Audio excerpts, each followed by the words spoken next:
నమస్తే ఫ్రెండ్స్. శివుడి మెడలో ఎప్పుడూ ఒక పాము అలంకారంగా ఉండటం మనము చూస్తూనే ఉంటాం. కానీ ఆ పాము ఎవరు? అసలు అక్కడికి ఎలా వచ్చింది? దాని వెనుక ఒక మహాత్యాగం దాగి ఉంది.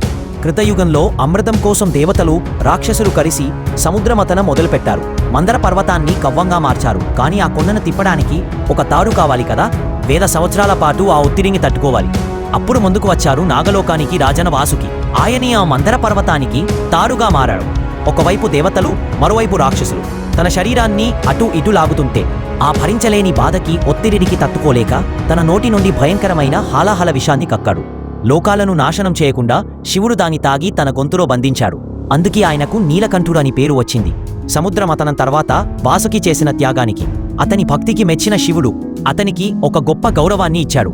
ఎల్లప్పుడూ తన మెడలో ఒక ఆభరణంలా ఉండే స్థానాన్ని ప్రసాదించాడు.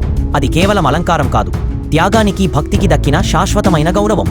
ఫ్రెండ్స్, ఈ కథ మీకు నచ్చిందని ఆశిస్తున్నాను. ఇలాంటి అద్భుతమైన పౌరాణిక కథల కోసం మన ఛానల్కి ఇప్పుడే సబ్స్క్రైబ్ చేసుకోండి. ధన్యవాదాలు.